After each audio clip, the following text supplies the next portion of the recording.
Good afternoon, folks. Well, that was a long breathe in, wasn't it?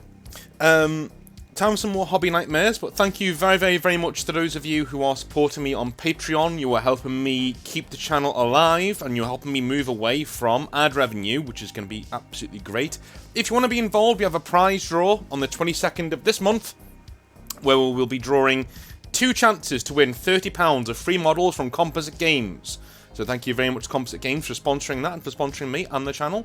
And for our sponsors as well for our prize draws. Please, we will have a new billboard up towards the end of the week with our Patreons and our sponsors of different things on the channel. So, if you want to help me out, best way to do that is Patreon, down below. Please only give what you can. And if you can't do that, then become a member of the channel or subscribe to the channel, like the video, all that fun stuff. And thank you very much for Composite Games for sponsoring me. Please make sure that if you're getting any hobby stuff, you're heading down to the little box down below, the little link down below. Use the code Northern Exile to get yourself 5% off at checkout from your hobby supplies. And they already give you 20% off, so you could get 25% off at checkout. How cool is that? We will have more news on the American version of Composite Games. Not them themselves, but something else. Towards the middle of this week. I'm just finalising a few things, so I know what the hell's going on with that. As soon as we're done, I will let you know, and we'll get that up and running so you can get some orders in. So, here we are. Let's do some hobby nightmares, shall we? Welcome to a new working week, by the way. I know it's pretty shitty, but, you know, it is what it is. So I hope you're having a good day, and hope that, you know, I can put a smile on your face as we go into the week here. I have been told that one of these stories is a bit of a traumatic one. So I think I've taken it to the side. I've not read it yet, but I've taken it to the side and put it away. And yeah, so I spoke to the person who sent me it, and they said, yeah, you may want to do this like separately in a separate video. I said, no, I'll just read it last. So, you know, trigger warning. It is a bit nasty. So if you get towards the end of the video, and I'll warn you before we start, this is the last story, and you can click off if you want to. So, German Paul has written in, and some of these will be unpopular opinions, and some of them will be stories, because I'm getting a lot of unpopular opinions in when people see that video later on. They go, oh, I want to do that as well, and I don't want you to miss out, so, you know, I'm just going to do shit like that from now on. It'll seep into different videos. So, German Paul says, my unpopular opinion, the Adeptus Mechanicus model line up and rules is bad and does not reflect what they are lore-wise. I'm not saying all the models look bad, most have a good base. Electro priests and especially the tech priests are great, but the bad ones do ruin the army look for me. This is mainly due to the steampunk aesthetic that some models have, especially the flying units looking ridiculous to me, with their cloth. The Mechanicus is hoarding all tech in the universe. They should have the most powerful jump packs there are. Another problem is that most models look very uniform and clean, not like the cobbled together tech/flesh monstrosities that they should be. I feel like the Mechanicus fighting forces should make heavy use of servitors. Tech priests should be more elite troops and used like mages. They should use spells, which are in lore explained by tech, that they use but no longer know how it works. Example, nanobot swarms, powerful hacks, and so on. This would also be my way to include more vehicle options, heavy tanks and combat drones piloted by servitors. Okay, so I play against AdMech a lot because one of my best friends is an AdMech player and he loves playing them. Yeah, I kind of get what you're saying. I actually like the Skitarii, I like the troops, I like most of the troops that they have. But yeah, I do think that the flying vehicles are a bit weird, and I do think a lot of it is Games Workshop trying to, number one, give things an aesthetic balance. But number two, the Space Marine vehicles look so cool on their own. They look like the apex of technology in this world. Why would the AdMech have better tanks than them? Or could they even design tanks that look better than them, you know, from a human standpoint? The Tau too, you know, they have tanks that are an absolute apex of what you can achieve in the Warhammer 40,000 universe, and we haven't even touched on the Tau. So, I don't think the Mechanicus actually do have the most powerful tech in the Imperium. They just have lots of it. Do you know what I mean? I think the most powerful tech in the galaxy is Eldar, Tau, maybe some Space Marine. Necrons too. You know, you can't really make the point that AdMech have the most powerful technology. They don't. For me, they have a lot of it. They have a lot of 6 out of 10s. Do you know what I mean? They've just got millions of them because they've hoarded them for centuries and centuries and centuries. Let's not forget, the Adeptus Mechanicus don't really innovate, right? They don't really make new stuff. They just find old stuff that's there, and they pilot it, and they stick a servitor in it, and they go for it, you know? The monstrosity stuff, I do agree with. I don't like when people paint AdMech as if they're very clean and nice to look at. I think, yeah, you should have things in the gears, you should have sand everywhere, you should have, you know, bits of dirt, bits of grime, things like that, because they don't give a shit. You know, these are tech priests at the end of the day. They're not very nice to be around, so I'd paint them in that way too. If I ever did do AdMech, which I won't, because they're not my kind of thing. But anyway. Eskatonin says, my unpopular 40k opinion. Oh, this is going to trigger a few people, I think. Female Space Marines could work, but not by wedging them into the existing Primarch Legion chapter system. Something similar to how Grey Knights are their own thing with direct Emperor genes. Okay. An idea would be to base them off the more recently established Perpetual and mother of the Primarchs, Erda. A gene seed created by Call, but obviously didn't become a thing as soon as the Primarch upgrades, since establishing a whole new order takes time. Maybe Big Chief Gilliman figured out that having half the Imperium not being drawn into the elite non-ecclesiarchy force hurt the defense of the Imperium and made plans to change that. Most importantly, set them up in the lore books first, and release them as models only when there's a space open for a new Imperium army. Chaos, Xenos and Imperium armies need big love too, and we don't want to make them resentful since someone else jumped ahead of the queue. Okay, very good point, Eskatone, very, very good point there. What I would say though is Games Workshop don't give a shit about people being salty because their armies aren't getting love when other armies are. So, you know, that just wouldn't happen. I understand that's what you're saying, that's what you would do, which is great. But, like, you know, we know what they're like. We know that they generally don't give a shit about people, about what people think. And as long as you keep giving them money, let's be honest, if people brought out female Space Marines that were done properly, they probably would sell. They probably would sell. But they would have to be... The reason why I can never see it happening is because if I was going to design a female Space Marine from the ground up, they would just look like a Sister of Battle. Do you know what I mean? They would look like a slightly more bulky version of that. And I can't see people paying for that. You know, I can see them selling really well if they did just like Space Marines who were female, but I'm not sure that's how I would design them. You know, I think they would be designed... If I think of a female Space Marine, I think of something that looks like a Sister of Battle. And let's not forget the prices as well. So when this new army comes out, you know, they're going to be priced appropriately. They're going to be very, very expensive to go and buy. And I just don't see them... We have Space Marines and we have Sisters of Battle. We have no need for a standalone female Space Marine faction. We just don't. You know, and the reason why people seem to bring it up as a thing that could be done, I think it's more of a... You're doing it because you have to do it. You're not doing it because it makes sense. It makes no sense in the lore, really. It makes no sense from a financial standpoint, really, because you've already got an army that does exactly that. And I'm going to be honest with you, I don't know many female lady Space Marine players. That's going to be honest.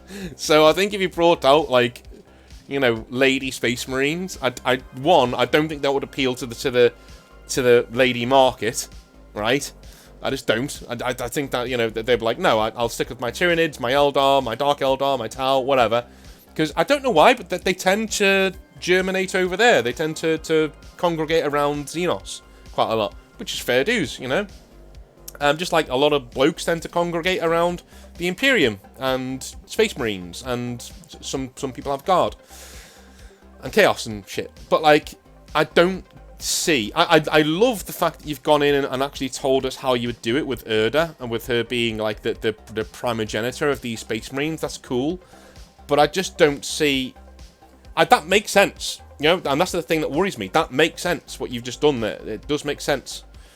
But in terms of an actual practicality of, hey, let's do another Space Marine faction that's just female this time. I know we've got Sisters of Battle, but, like, let's spend all this money bringing out a Space Marine faction that probably won't sell, because the very people who are marketing it to don't want to play with female models, so... Do you know? Like, I just don't see it. I just do not see it. I can't see it happening. And it shouldn't, because, you know, we've got Sisters of Battle. That's what would really annoy me. I really like Sisters of Battle as an army, on their own. You know, standing on their own, doing their own thing. I really like them. I love the models. I love the feel of them. I love, like, I mean, I don't... Okay. I mean, like, I love the lore feel of them. I don't just sit here feeling... Anyway... I like them. I think they're a really cool faction to go and start your 40k journey with. And I think bringing out a female Space Marine army is redundant because it would take eyes away from that part of the product. Sisters of Battle are fucking awesome, and you should collect them. They're really, really cool models. And that's female representation in 40k, which means a lot to me and a lot of other people, that we represent more people in 40k. That doesn't mean that you bend over backwards to break your own law to kind of make sure that the 1%, the vocal minority, are appeased. Mate, they can go somewhere else. Go somewhere else. Go play an Alien game. Aliens as female colonial marines. Go play something like that. You know, you have Sisters of Battle here, and to me, they look cooler than a uniform Space Marine. No, there is something here for you already. Stop bitching. You know, like, and not you know what I mean, but like, yeah, because you explain it quite well in a lore way, but it will never happen, and for me, that's why it won't happen. Anyway, let me take a drink here.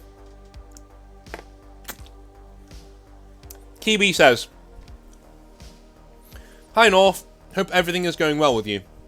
Today I want to tell you what I assume as a hobby horror story, or at least that left a bitter taste in my mouth. Fitting for an IW player. Okay. So, I decided to participate in a local tournament, city-sized, that was advertised as fun.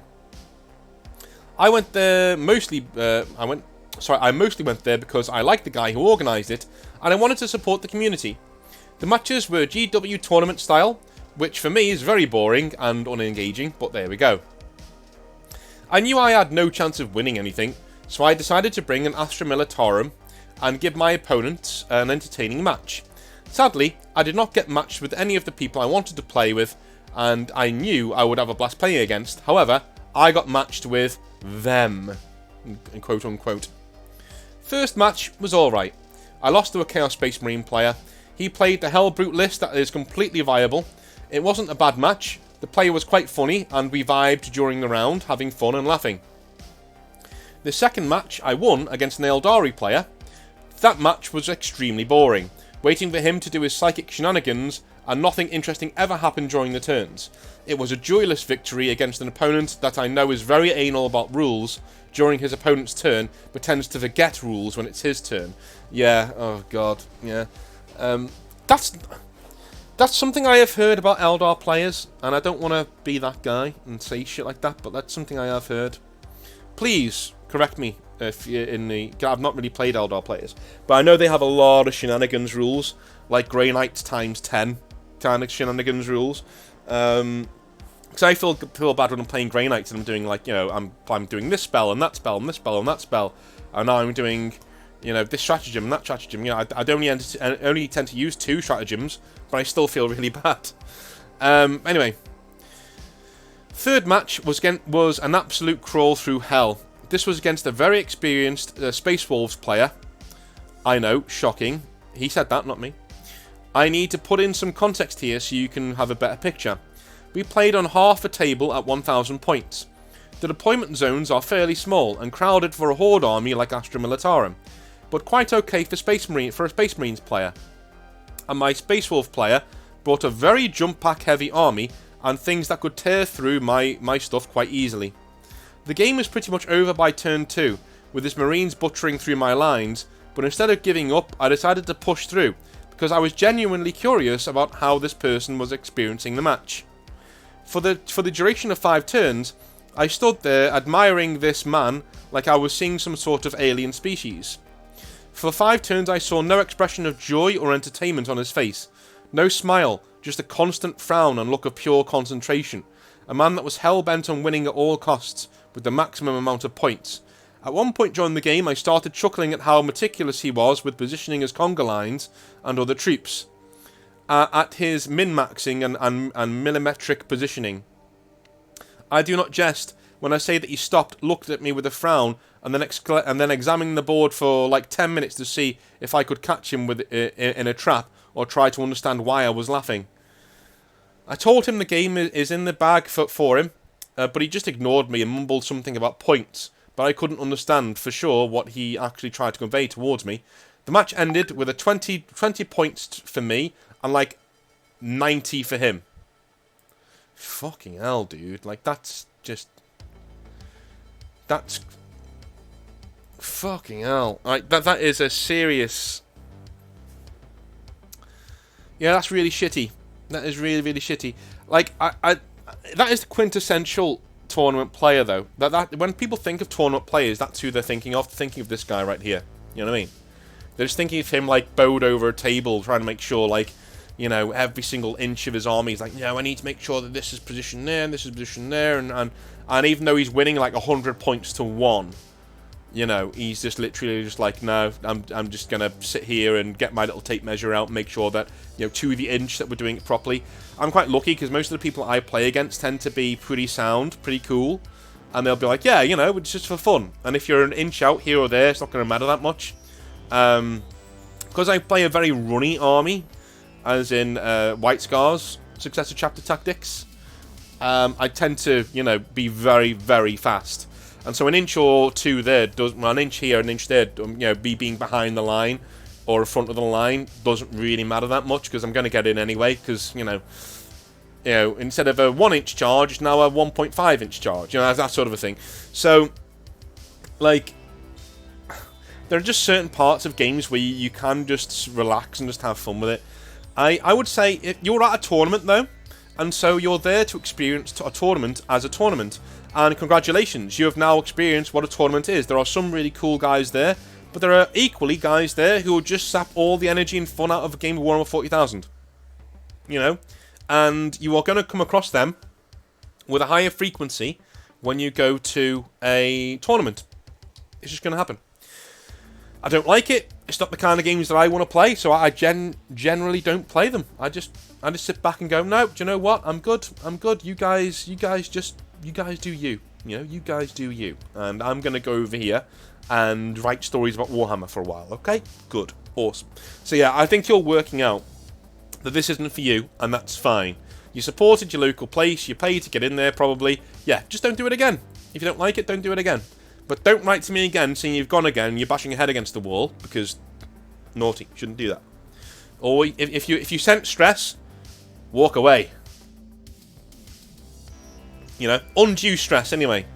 You know, there is good stress out there, like, you know, you're achieving things, you're doing things, you know, it's good for you. But, like, if something's stressful and it's a fucking game, just walk away, dude, for fuck's sake. Who needs that in life? Anyway, Standard Iron Warrior says, Hey North, love your videos and wanted to share some of my own opinions on Warhammer, because that's what you asked for. Yes, it is. Now, I don't know how controversial this is, but I think the Imperium should go. Have something where the enemies of the Imperium finally break the camel's back, perhaps with the Tyranids getting to Terra. Cleaning house with... Oh, bloody hell, Norn would love that. Kaya would absolutely love that. Cleaning house whilst the forces of Chaos use the, well, Chaos to isolate the Sol system. Afterwards, in the confusion and belief the Emperor is dead causes everybody to break off. Guard regiments fight over basic resources, groups of sisters fight over who is more faithful to their martyred god, and chapters of Space Marines immediately work to sort out old grudges. Honestly, I think this would give the setting a nice advancement, as in my opinion, it feels as if it is stagnating a bit.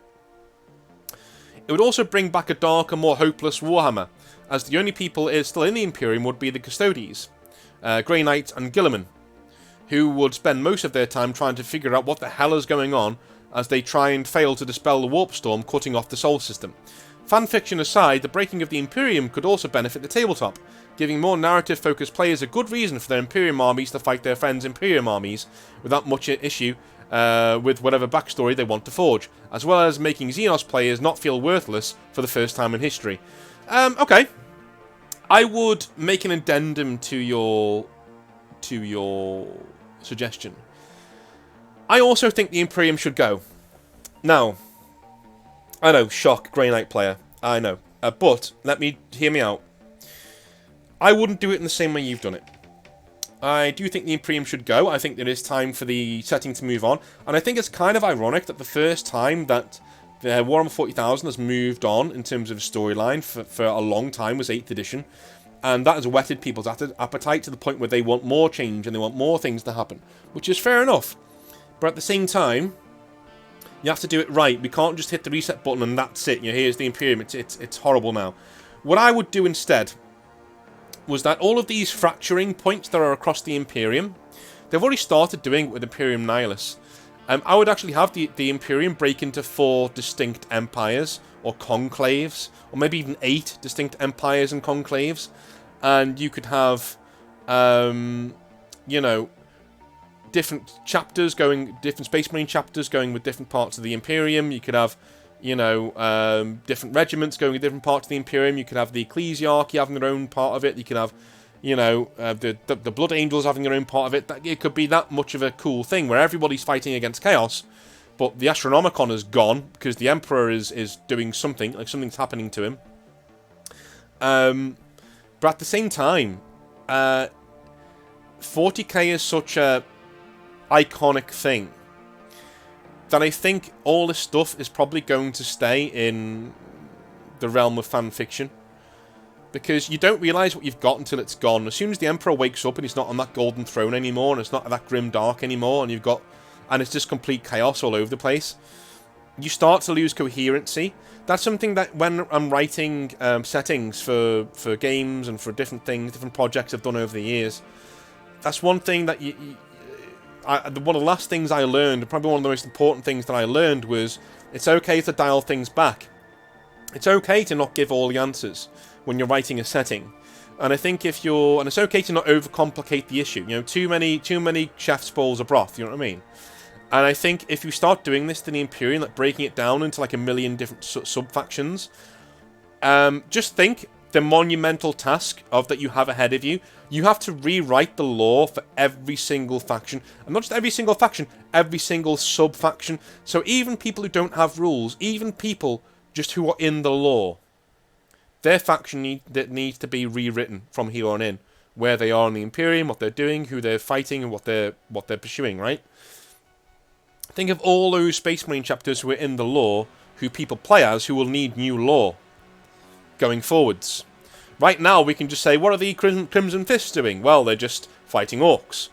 You know, because, like, of course that's what they're doing. Alright, the Imperium's falling apart, but that's what they're doing. What the Grey Knights doing? They're fighting demons, because of course that's what they're doing. You know, but if everyone's going off into their own little subsection of the Imperium, you would need a reason for that, and you'd need a reason why they chose that part of the Imperium, and what the hell's going on. And it's just a monumental task that's never going to get done, because it would just dilute the whole point of Warhammer, the whole mystique of Warhammer. Right, I do think the Imperium should go, but I only think it should go as a unified force. The Emperor should stay on the Golden Throne. You know, and I would actually have him be reborn somewhere else, but he's like, you know, a quarter of the power he once was. Because half, you know, 3/4 of his power needs to stay in his old body, you know, and that's what the Terminus decree is. I would have the Terminus thing, the decree that the Grey Knights have. I would have that be finally that where they do an enchantment that releases 3/4 or a good portion of the Emperor's soul back into the warp. So the Astronomicon dies somewhat.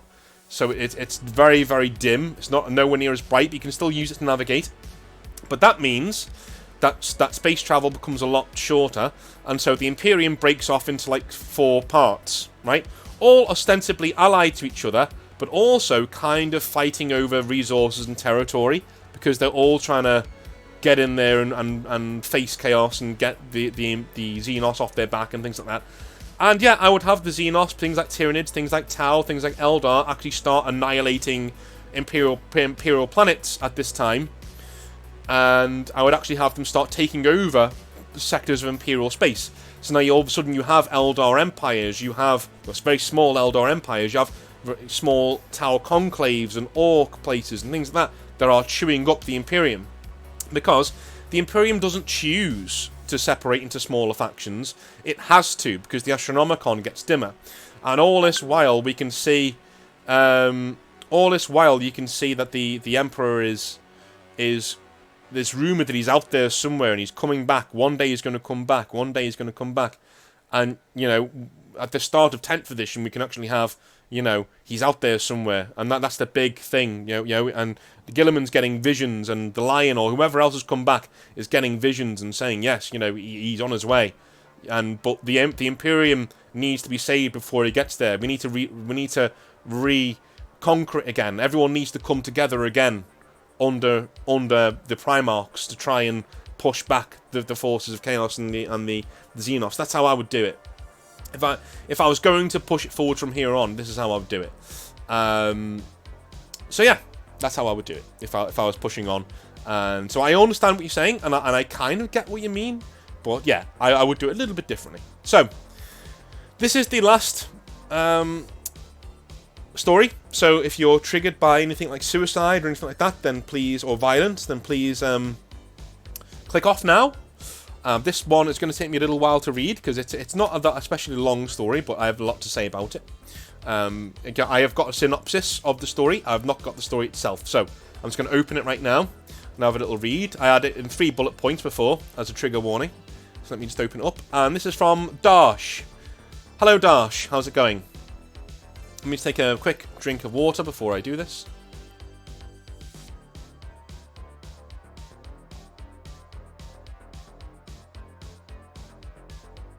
Alrighty. Hey Exile.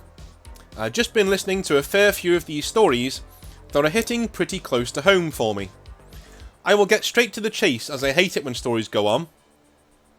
I have been married for 7 years and have had my world shattered in the past couple of weeks. Me and my wife are both hobbyists and regularly play games to wind down after work. We are both software devs at game companies. Awesome, pretty cool. She plays Orcs, and I used to play Imperial Fists, but switched to Crimson Fists, and as I love their colours and the fact that it works so well for our themed games. That's awesome.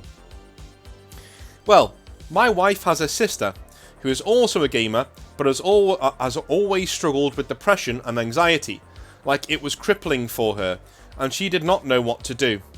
We tried so hard to help her, everybody did, but she elected to not be here anymore a few weeks ago.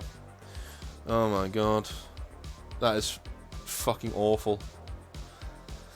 This is bad enough, but this sent my wife into a deep and understandable spiral, as her and her sister were extremely close. You're thinking this is a straightforward advice story, right, from here?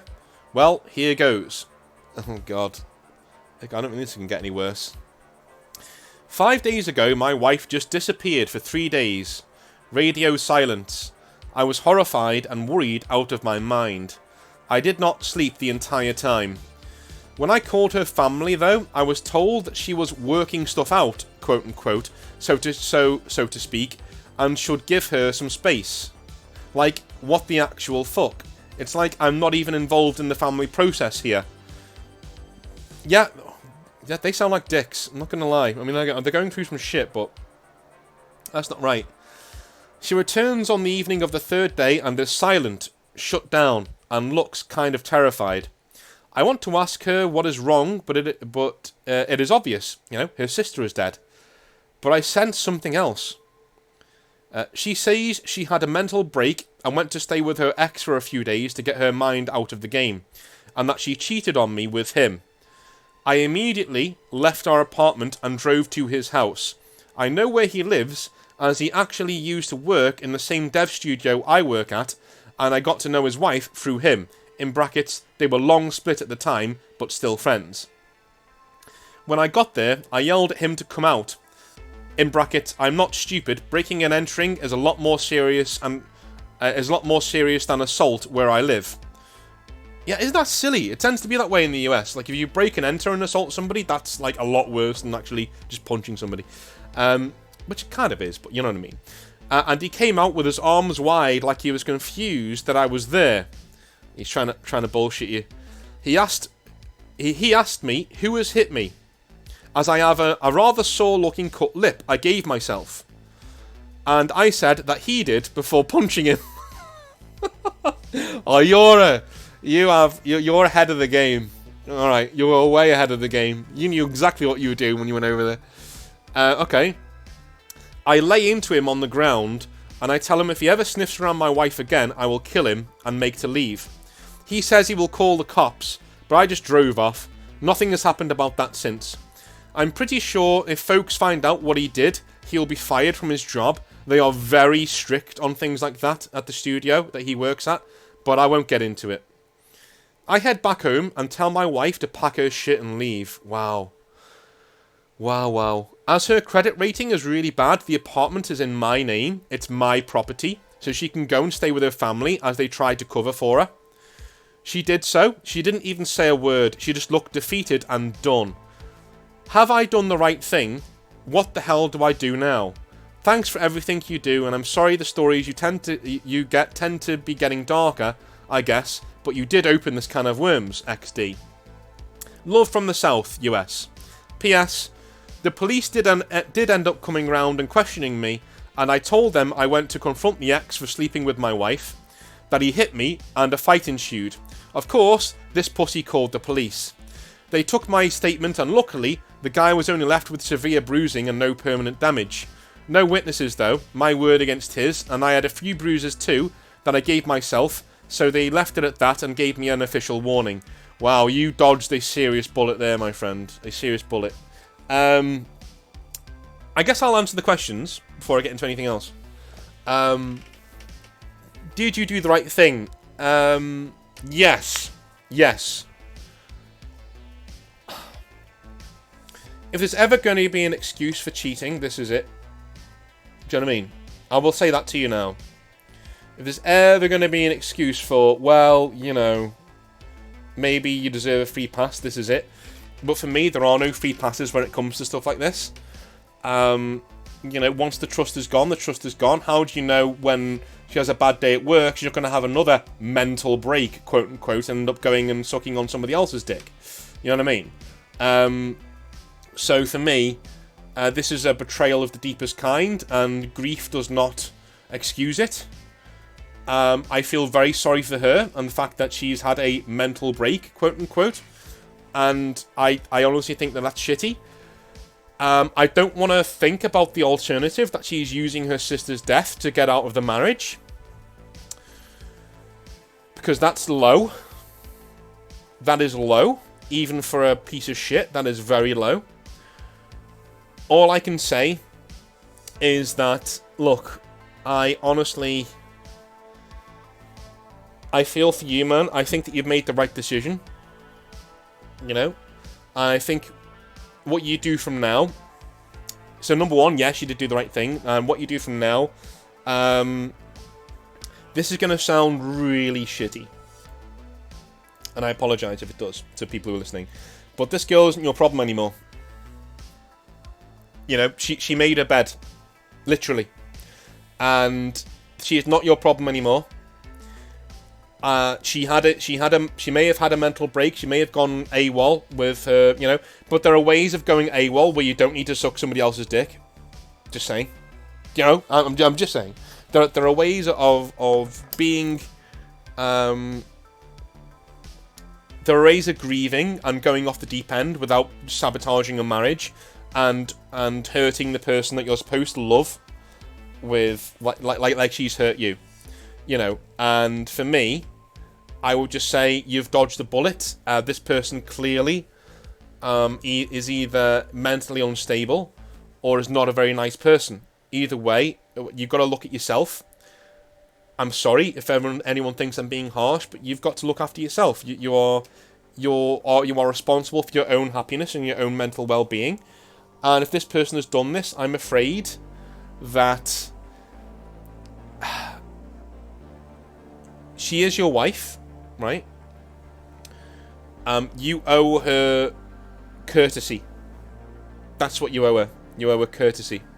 Just thank God you don't have any kids with her, man. And thank God the property is in your name. She hasn't got a leg to stand on, really, right? She has cheated on you.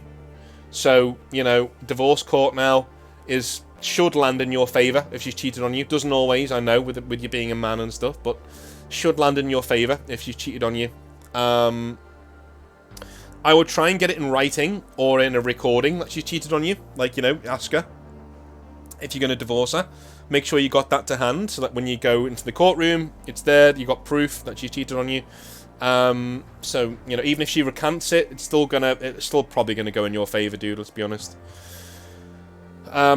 Otherwise, you're probably gonna have to give her not half of your shit, but you're gonna have to give her some sort of bunts to get her out of your life. If this is how you're feeling, I honestly, if I am you, I can't excuse betrayal of that magnitude, no matter what's happened. You know, if I'm married to somebody, their entire family can die in a fire or a car crash. That's no excuse to cheat on me.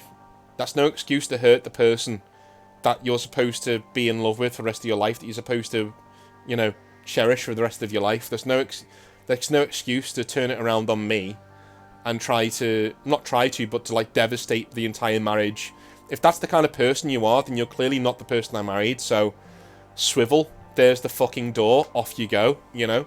And it's going to sound really harsh, and I know I'm going to get a lot of hate from that opinion, because this girl's gone through a lot, but at the end of the day, there are just certain things I can't abide, no matter what has happened to somebody, and this is one of those things. I'm very like this with a mental illness too, you know?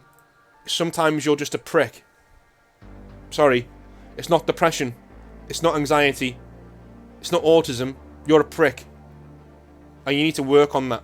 You need to work on not being a prick. And, you know, the amount of people I know who hide behind that, you know, it's disgusting to me.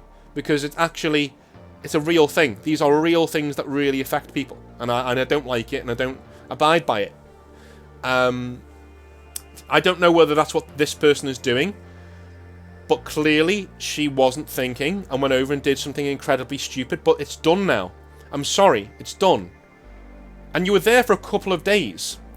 Do you know what I mean? Like, it's not as if she went on a one-night bender, got really drunk, and then, you know, went and slept with somebody. That would still be a divorceable offence for me. I'd still be like, yeah, goodbye. She was there for a few days. You know what? Fuck this person.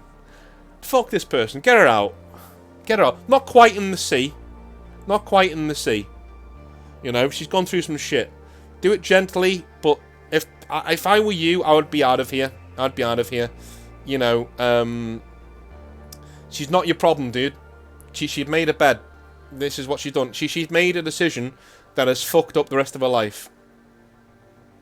But you're now no longer obligated to save her. That's it. She's done, you know. And it goes the same the other way around as well. If a man ever says to a woman, oh, I'm grieving, so I want to sleep with somebody else. Bullshit, man. Bullshit. Absolute bullshit. Because, you know, she may have done it because she's grieving, but if that's the kind of person you are, and this is how you deal with grieving, by devastating the person that you're supposed to love and protect the most, why the fuck would I ever want to have kids with you? Do you know what I mean? Like, if that's where we are, why the hell would I ever trust you with my kids? If you have a really shitty day, let's say your mum dies in a car crash and you've got my kids in the car. This is such a devastating decision. What's to stop you from just driving them off the road to try and kill you all out of grief because you can't handle it? Dude, get this person out of your life. I'm being honest. Like, and it's so harsh, and I hate saying it, but this is not how you deal with grief, no matter what it is. She's betrayed everything that is sacred to you in your marriage. I would be gone. You wouldn't see me for dust, you know. It's not your fault what happened. It's not your responsibility anymore. Do not listen to a fucking word her family says as well. because they covered for her, as you said. So don't listen to a fucking word they say. They will come down on her side and they will try and make you feel bad.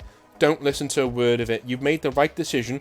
And you know what? It's probably the right decision for her. Because you don't just do things like this without having doubts in your mind about the relationship and about the marriage. So maybe she's done the right thing for her and she's out of it now. And you never know, it might be a painless divorce. But please make sure you tell me as things go on, because I'm invested now. And yeah, you know, but don't worry too much about it. Anyway, don't worry too much about it. It's devastating. So you'll be alright. Anyway, thank you very much for watching another Hobby Nightmares. Please make sure you go and give Composite Games some love. And also, if you like what I do, then give me some love in the description down below. There's a Patreon link down there. There is a link to where you can become a member of the channel, and there is also a Discord link too. If you're struggling with anything, whether it be mental health or anything like that, please come into the Discord, let me know. And I'm officially out of Hobby Nightmares, so I'm requesting new Hobby Nightmares. I'm done. I have finished. I've got like 4 or 5 left, but after that, I'm done. I'm finished. So please send me in as many as you can, and that's going to be absolutely awesome. So, thank you very, very, very much for watching. Again, become a patron or a member of the channel if you want to be involved in a prize draw. That was on the 22nd of July. I love you all a long time. Have a good one. I'll see you on Wednesday. See you later.